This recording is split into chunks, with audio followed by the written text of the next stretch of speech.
Here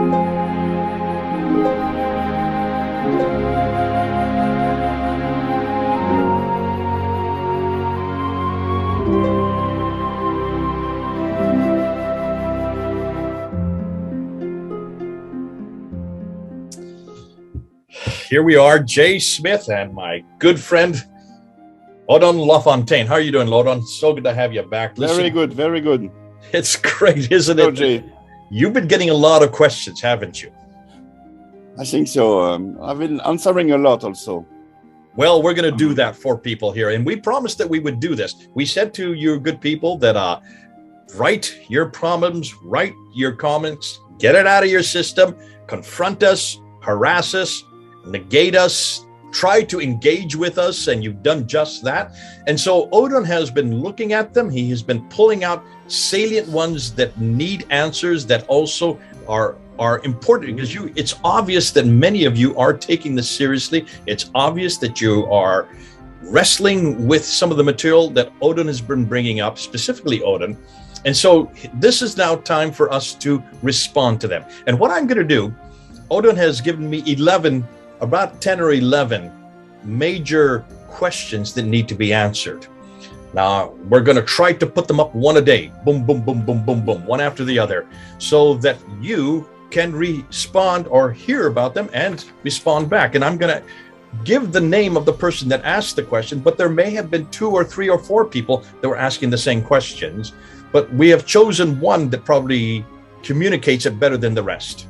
And as we see Odon there puffing away on his pipe, he's ready to not only puff out what he is going to say, but he's going to also embellish, because in using these questions, he's going to embellish the historical critique against the standard Islamic narrative. It's a great way to do that. This is called peer review. And in the peer review, we then respond to those reviews. So thanks so much for all of those and all of you who have done just that. So let's start with the first one. And this is by Kevin Ex-Muslim. That's his name, Kevin Ex-Muslim. So this is you. Thank you for asking this question. He says this, and it's about the Indian Nasrani from India. The Nasranis are people who live in South India in the Akra religion, and they were followers of St. Thomas when he was in India to preach the words of Jesus Christ. We're talking about the 1st century AD.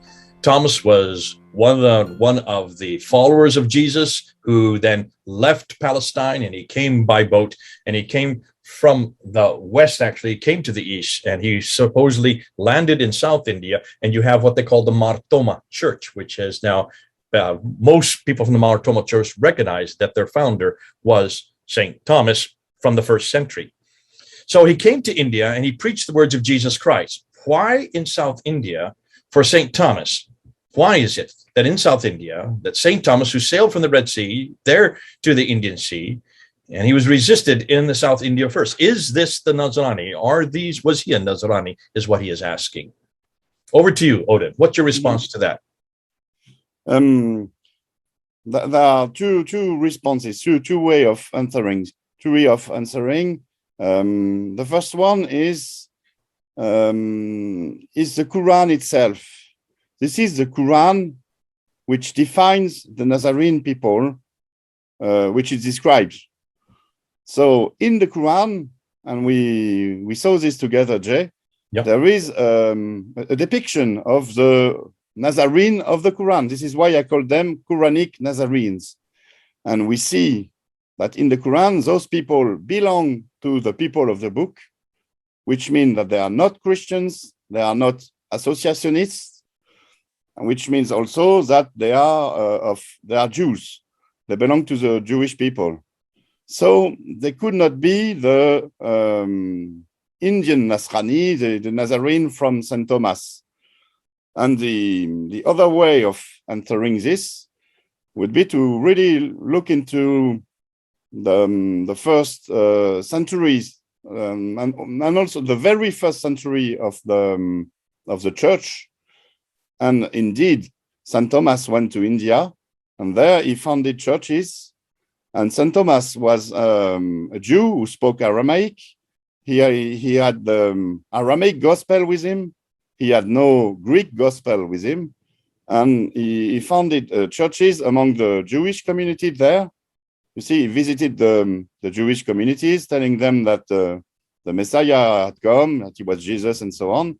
And they converted and became Nazarene in an Aramaic sense, in the first century Aramaic sense.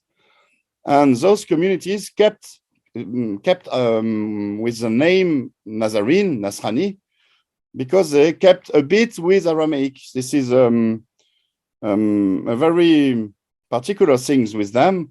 They still pray in Aramaic. They have many Aramaic prayers in the church, and they still call themselves Nasrani. Nasrani meaning Nazarene. But do you really think that they were the very same people that we find in the Quran? That those people from India kind of emigrated into the Middle East, in Arabia, in Mesopotamia?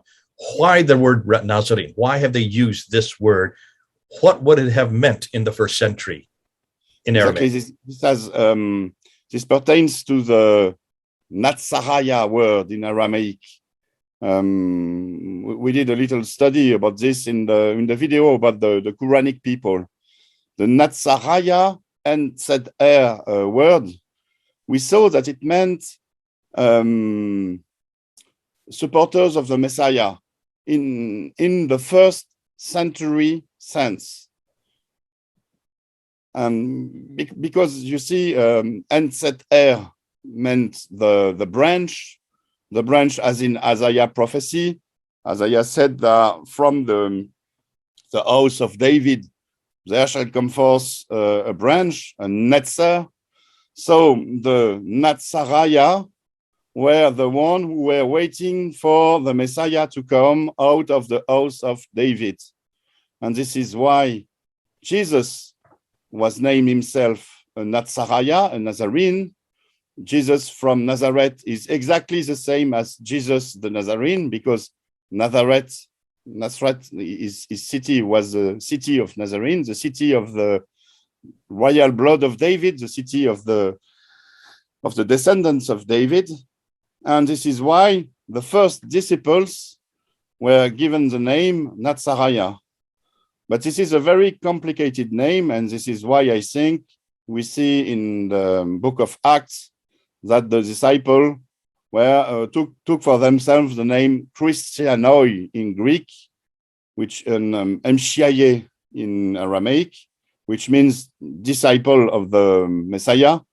And you don't have to know about the Jewish tradition about Enset Natsaraya anymore when you use the Christian denomination, because Christian means disciple of the Messiah without having to know everything about Isaiah, his prophecy, David, the Messiah, and so on.